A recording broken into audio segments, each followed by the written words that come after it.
Now we hope that we're going to talk a little bit about what youth leadership means and how you can provide that kind of stuff to be able to give those answers and show that leadership to people. You can act as your own advocate in all aspects of your life at all levels, whether that be personally, whether that be, like Mike was saying, to those Department of Health folks. And you can also go nationally. Rachel has been to places nationally advocating for youth voice as a member of the PYLN. So you can do it yourself. You can do it for others at the state and national level. You can write a letter. You can make a video on YouTube. You can do anything, but you can advocate for you and advocate for others at any level. I think I pretty much already said that.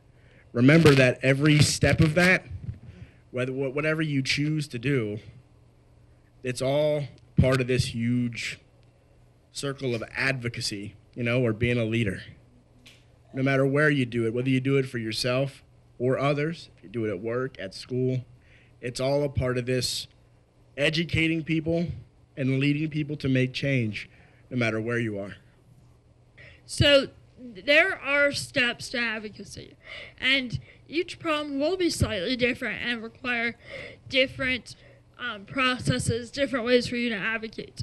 But similar to the scientific method, there are ways to start this out. And so the first part, just like the scientific method, is identifying the problem. So what is actually going on? For example, when I was in high school, I was supposed to be valedictorian, but my teachers were, the head of the school was concerned because I was not in gym, so I had a different number of classes than everyone else. So the problem I had to identify was what they believed was wrong, and then who I needed to talk to about it. So that is all part of that gathering information part. Who has the concern? Who is the problem? What is the barrier? And what are the different aspects to it? Make a decision. So what is important? What do you want? Plan to advocate.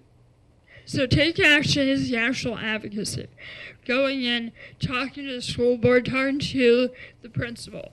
Then evaluate. Did you do what was right? Should you have done it differently? Should you do a different follow-up to make sure that the advocacy is the most comprehensive and that you truly address the issue?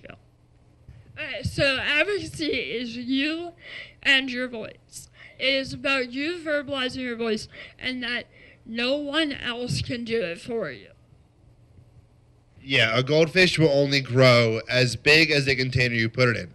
So if you put it in a little glass, that goldfish will not grow. If you put that goldfish in a pond, that goldfish will continue to grow forever. That's what this slide means. Don't limit your potential, reach for the sky.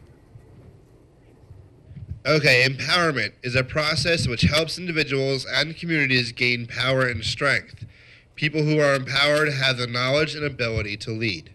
So empowerment is one of the foundations of leadership, and I do truly believe that you guys are all empowered, but we need to make sure that not only are we just talking it, but we're quote-unquote walking or wheeling or whatever we do, wheeling it as well. It's about living it and pursuing your goals and your dreams, not just talking about it or saying that maybe somebody else should do it. You guys can as well.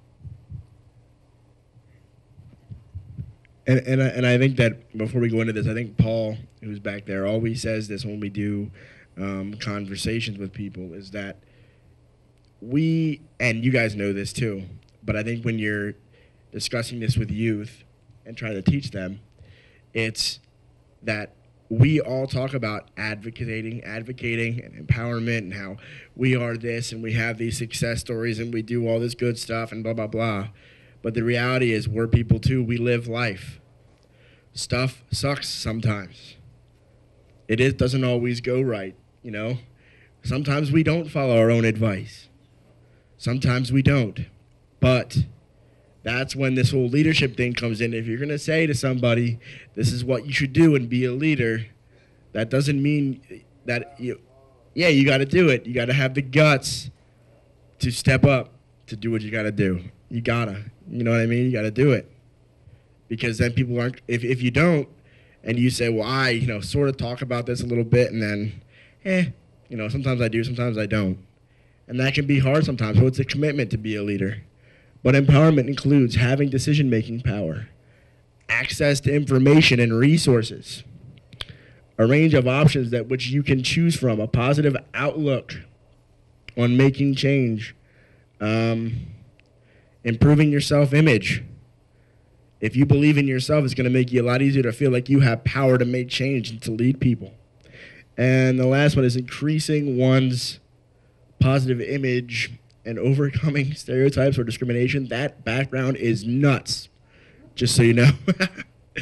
But it's cool. Yeah, she doesn't know, but it's crazy. But if you're empowered, you can make decisions. You will improve your feeling about yourself and be able to give that to other people and be able to empower them. So it really truly is knowing information, because you know stuff. You feel confident about yourself, and now you're ready to share that with other people and eliminate things that are bad for the community. Speaking up is important because it helps you become more self-sufficient and independent, helps you be the one to make the decisions in your life. Your perspective is unique and can bring new ideas. You represent a population whose voice may not be at the table. Nothing about us without us. Has anyone heard that phrase, nothing about us without us? Where have you heard it? Disability? Yeah, right.